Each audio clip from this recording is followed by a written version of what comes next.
Bonjour et bienvenue dans l'émission de voyance. Christophe, votre voyant, répond à toutes vos questions. Il s'appuie pour cela sur les tarots et sur son étonnante faculté d'intuition. Bonjour à tous et bienvenue sur le plateau de l'émission de voyance.com. Eh bien, je suis ravi de vous accueillir pour notre dernière émission de la semaine.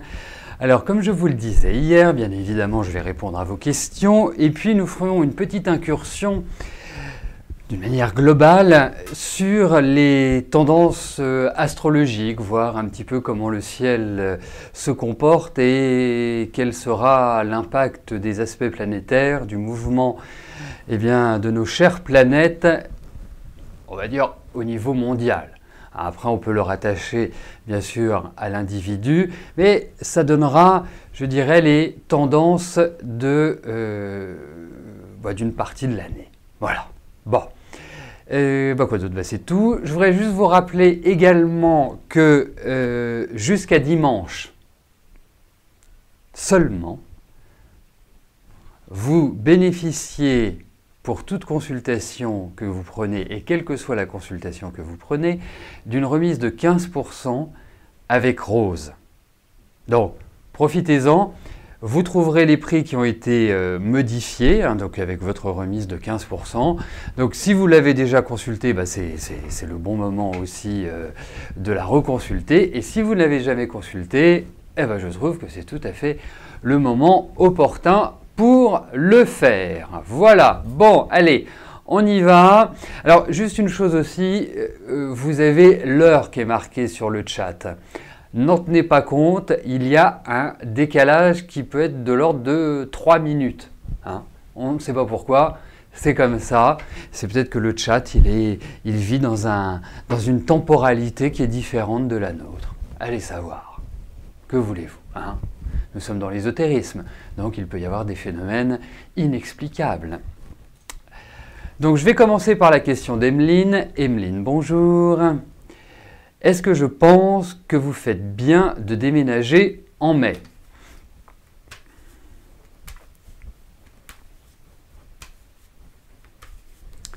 Allez, regardons.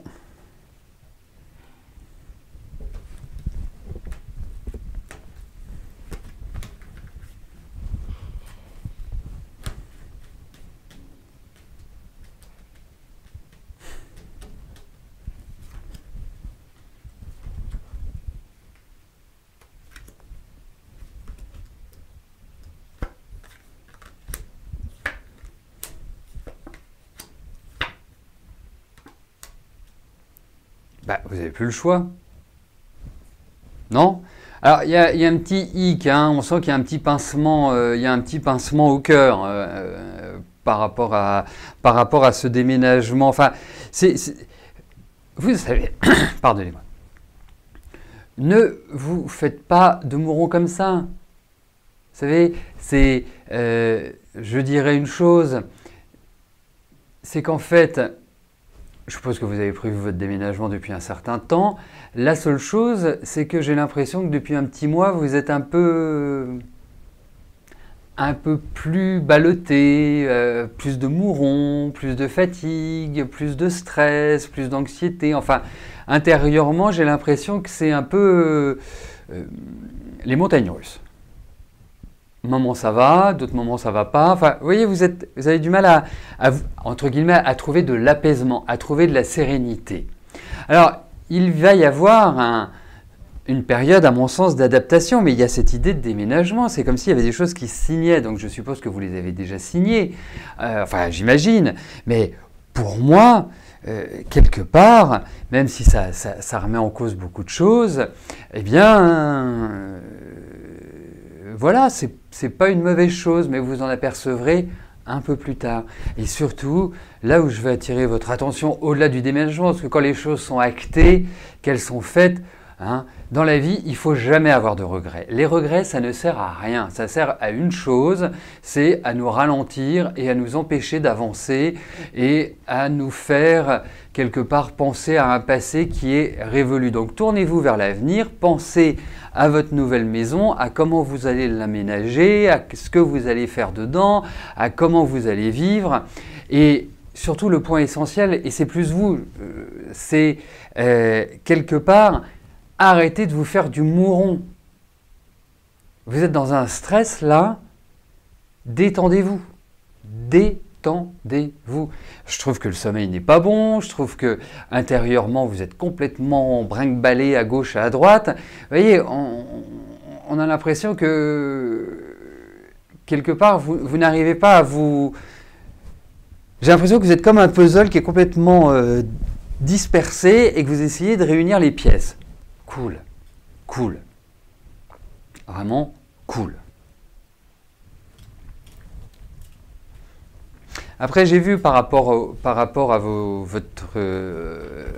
attendez, que je ne dise pas de bêtises. Hein, aurez-vous les moyens? Ça, c'est une autre question. Mais je pense que vous étiez arrivé à une situation qui ne permettait plus que vous soyez complètement à l'aise et qu'il fallait effectuer ce changement. Voilà. C'est surtout ça. Après, on peut regarder plus quelque part dans une globalité, voir l'ensemble. Voilà, mais profitez de ces 15% pour consulter Rose. Bon, vous pouvez me consulter aussi, c'est pas ça que je veux dire, mais profitez-en pour faire un point, pour regarder un petit peu les tenants et les aboutissants, pour ne pas rester avec cette boule que vous avez dans le ventre.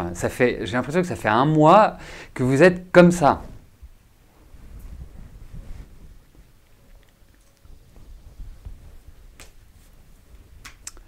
Laetitia, bonjour.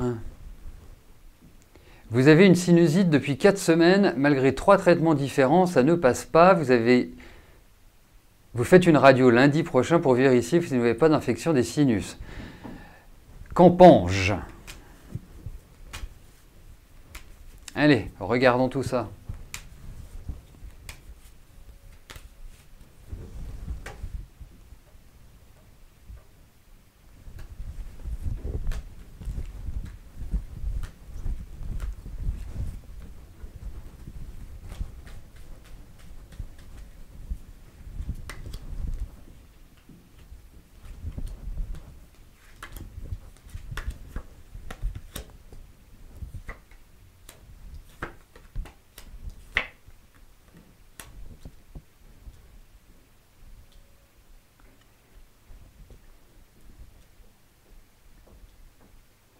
Non, il y a quelque chose, mais moi je me demande, je me pose la question, si ce ne serait pas dentaire.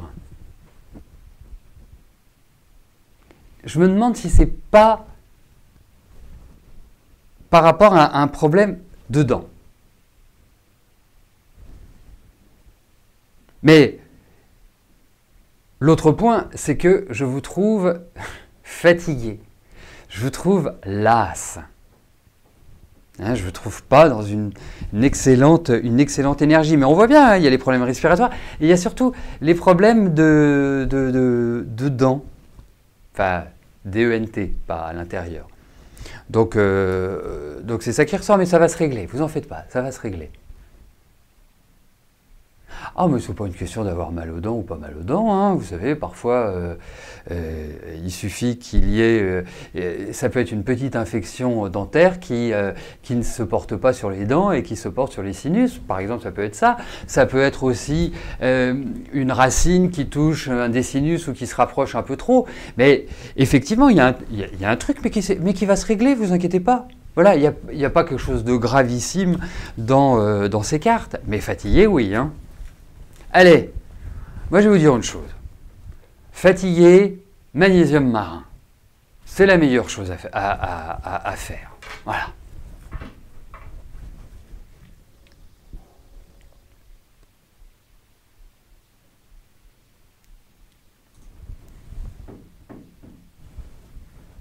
Marie-France, bonjour.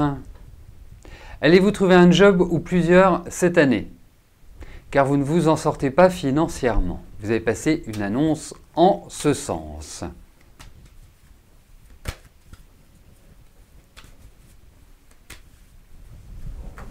Allez, regardons par rapport à votre travail si vous allez avoir des engagements, s'il y a des bonnes nouvelles par rapport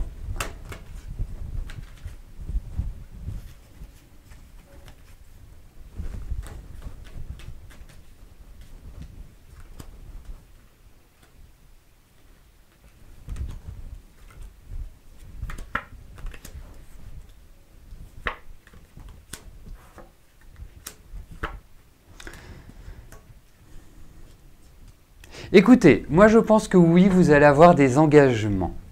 Je pense que c'est une phase qui est tout à fait opportune pour cela.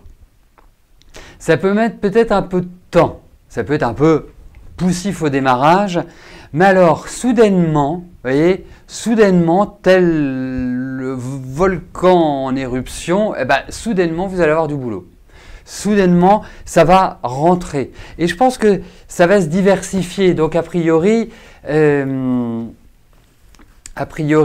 vous avez de fortes chances d'en avoir plusieurs. Alors, vous allez continuer un peu à stresser financièrement. C'est pour ça que je vous dis que ça peut prendre du temps. Mais en tout cas, il y a un renouveau, il y a un grand bol d'air, Marie-France. Voilà. Donc, persévérez. Continuez sur votre lancée. Pour moi, 35, 35, 39, il y a des choses positives qui vont vous permettre d'être un peu plus légère.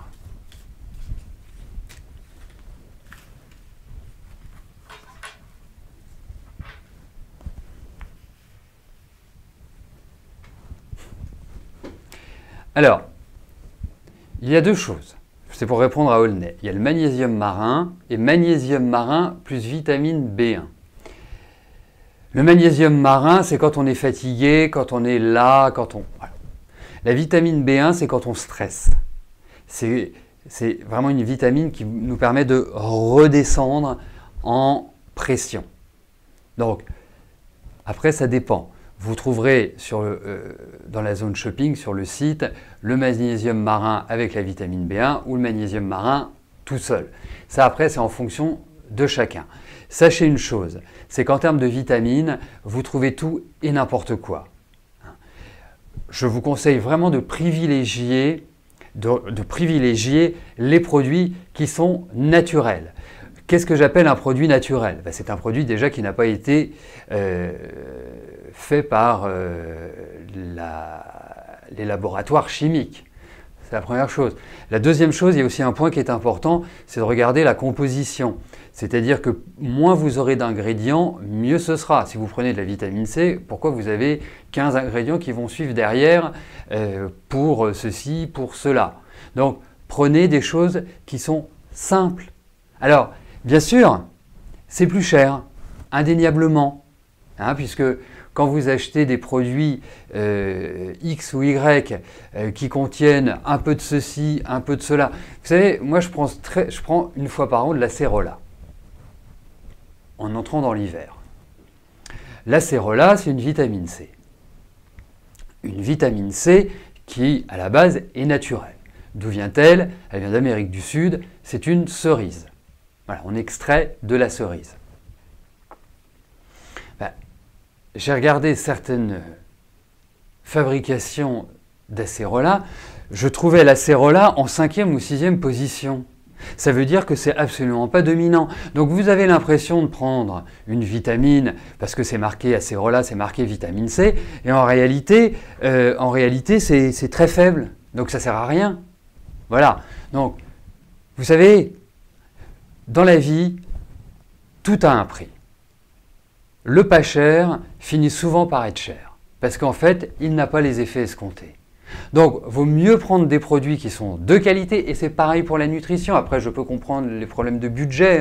Moi, ça m'est arrivé aussi de traverser des problèmes de budget et de me dire, bah non, je vais pas acheter une bonne entrecôte, ou je vais pas acheter un bon poisson, ou je vais plutôt prendre ça. Mais quand vous pouvez, ne regardez pas le prix, regardez ce que ça peut vous apporter. Moi, pour moi, c'est ce qui me paraît le plus important. Voilà. Voilà.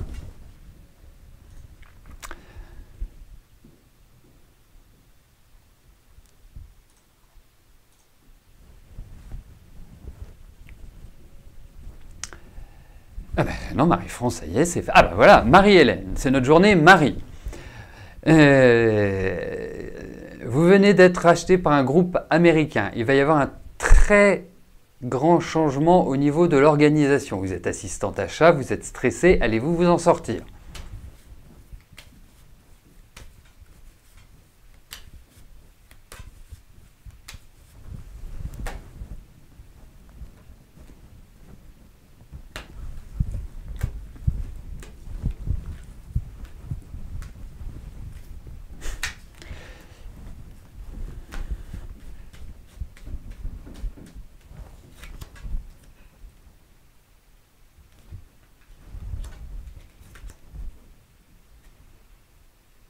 Ah, voilà.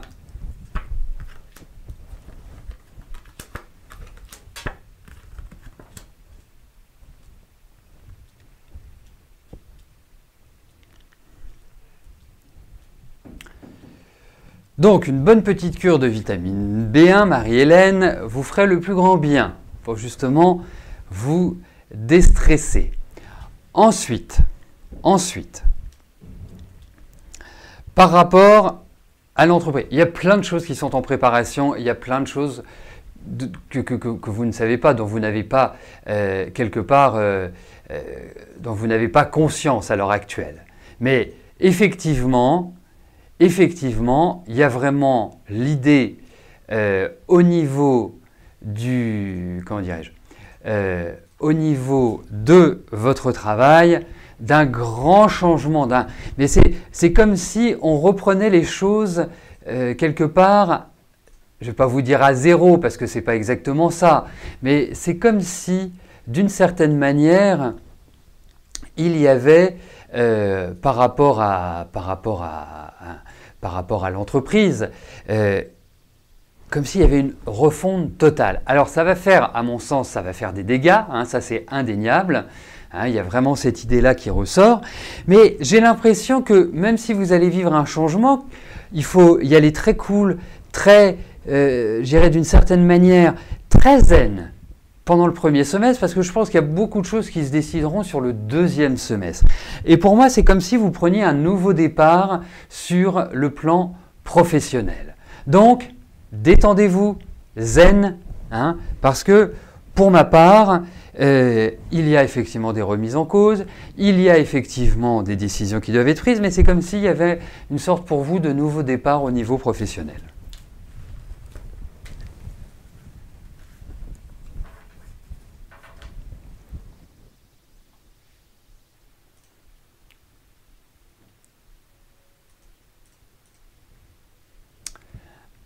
Alors, juste avant de poursuivre, parce que je vois l'heure passer, et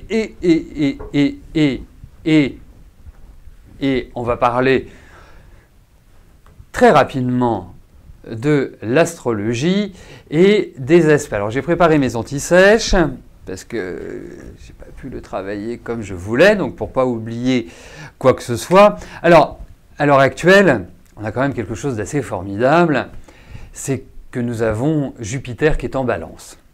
Et effectivement, Jupiter en Balance, ça reste quand même une excellente position, puisque Jupiter est dans la maison, est dans le signe de Vénus.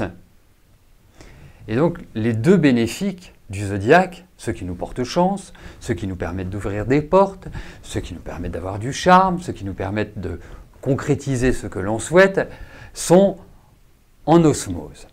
Donc, ça signifie que c'est un climat qui est plutôt doux pour les rapprochements, pour signer des contrats, pour trouver des accords, pour régler de vieux problèmes, en tout cas pour trouver un équilibre. Ça, c'est vraiment le premier point.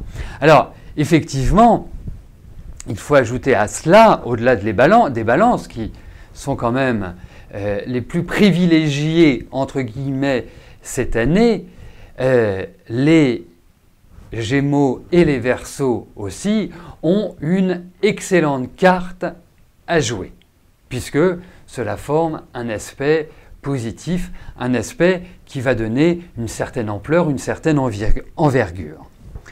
Ensuite, ce Jupiter, eh bien, il subit aussi des aspects qui sont plus délicats. Il est carré à Pluton, qui se trouve à l'heure actuelle en Capricorne, et opposé à Uranus, qui, à l'heure actuelle, se trouve en Bélier. Et là, quelque part, c'est vraiment la notion de changement, comme si c'était une notion de changement de société. Pluton-Jupiter va plutôt apporter une transformation par rapport aux lois, par rapport à la législation, par rapport au mode de vie, par rapport à notre organisation sociétale. Ensuite, Jupiter opposé Uranus, c'est quelque part l'envie de se libérer, l'envie de vivre une autonomie. Regardez ce qui se passe, par exemple, pour l'Angleterre avec le Brexit. Regardez ce qui se passe aux États-Unis avec l'élection de Donald Trump, où quelque part on est arrivé à... Enfin, ils sont arrivés plutôt, parce que nous n'avons pas participé au vote, mais ils sont arrivés à voter pour une personnalité, une singularité, une originalité, puisqu'il est absolument anticonformiste et n'a rien à voir ni de près ni de loin avec tous les présidents qui ont pu diriger les États-Unis. Et c'est ce qui risque de se passer en France.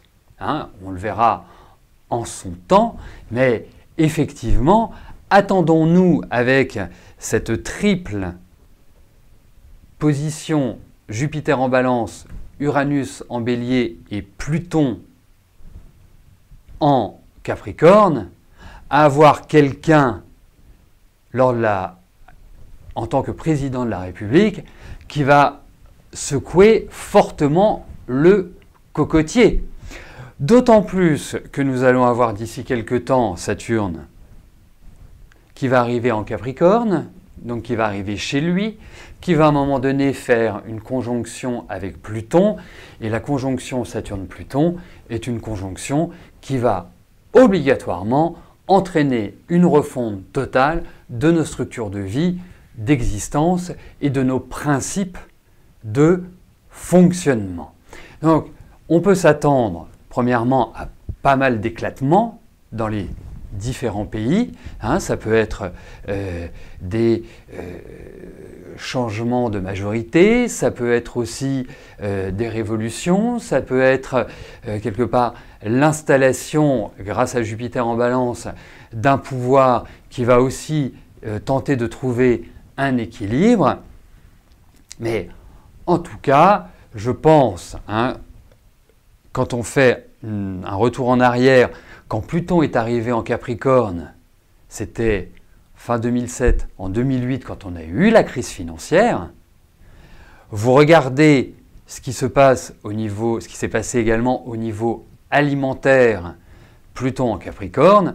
Donc si on ne fait pas les choses de manière centrée, de manière cohérente, eh bien nous aurons l'effet boomerang. Alors je terminerai sur une petite pointe de politique, je vous en avais déjà parlé au moment de la primaire à droite, je vais vous en parler avec la primaire à gauche. En réalité, on a un aspect à l'heure actuelle qui est Neptune conjoint nœud sud. Neptune conjoint nœud sud, Neptune représente le socialisme, comme Uranus représente le libéralisme.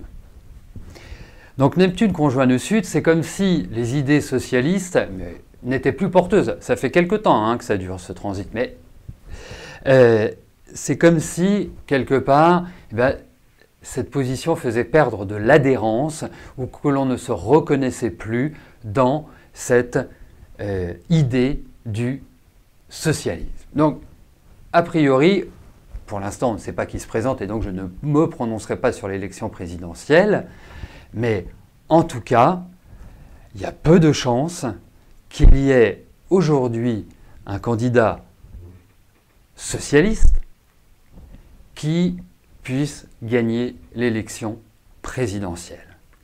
Après, ça peut être un homme de gauche qui n'applique pas les principes et qui sache prendre en compte la réalité de la vie, qui soit élu. Vous voyez, ça ne veut pas dire qu'on aura soit Marine Le Pen, soit François Fillon. On peut avoir quelqu'un qui se pose comme étant effectivement issu du socialisme, mais avec une vision, on va dire, plus uranienne, plus dans la liberté d'action et plus dans la responsabilisation. Voilà, ça peut aussi avoir cet aspect-là. Voilà, donc c'est un vaste programme, mais j'ai vraiment bon espoir que cette année, on puisse retrouver une énergie positive, une énergie qui nous permette vraiment d'avancer. Je me souviens lors de la précédente élection présidentielle, j'avais dit que les trois premières années du mandat de François Hollande ne serviraient pas à grand-chose et qu'on commencerait à avoir une amélioration. Hein, une amélioration, j'espère que mon ami Cachou est là, une amélioration dans les 2 dernières années. Quand on regarde, même si ce n'est pas formidable et qu'on ne va pas non plus s'enflammer, on sent qu'il y a quand même une petite poussée, que ce soit dans le chômage, puisqu'il commence à baisser même si ce n'est pas suffisant. On voit que la croissance est quand même meilleure. Donc il y a de bons indicateurs qui sont. Et je pense que sur cette année, il y a l'idée d'un renouveau, d'un nouveau départ, de quelque chose qui va permettre d'avancer. Voilà, et d'être plus léger, moins stressé. Allez, on poursuit.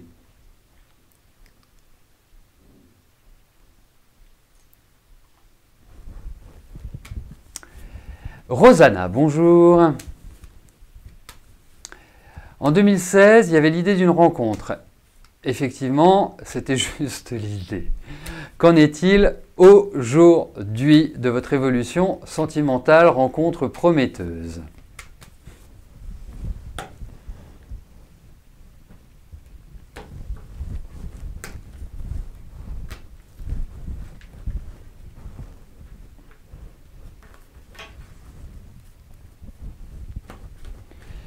Et je n'ai pas oublié la question de Nelly, bien évidemment.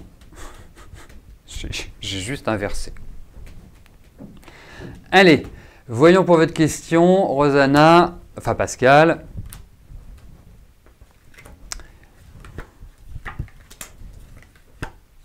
Écoutez, moi je vais vous dire une chose, moi je vous confirme ce que je vous ai déjà dit. Après, je n'ai pas la maîtrise du temps avec le tarot, mais en tout cas, pour moi, à partir du moment où on a des cartes de sexualité, ça veut bien dire qu'il y a quelqu'un d'autre.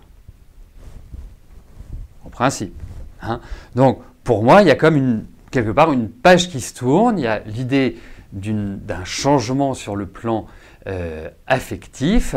Donc, s'il y a changement et que vous êtes seul, logiquement, c'est que vous allez rencontrer quelqu'un. Donc, je vous le confirme. Ouais.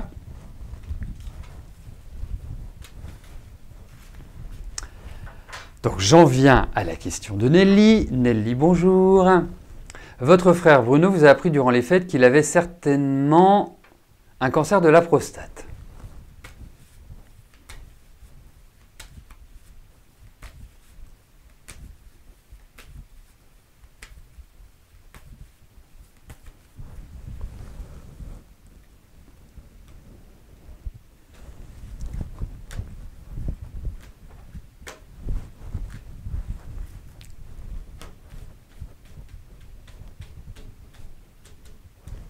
Allez, regardons par rapport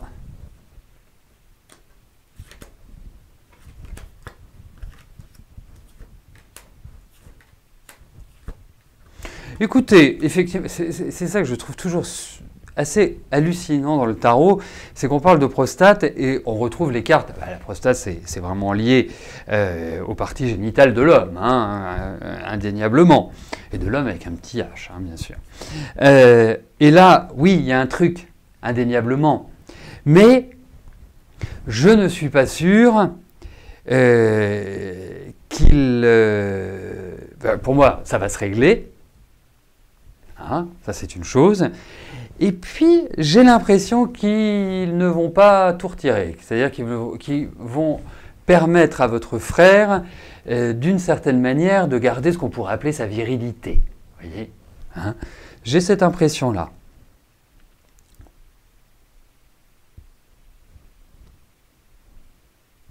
Après, il peut y avoir une intervention aussi. Mais il y a quelque chose. Mais bon, ça paraît plutôt positif comme tirage.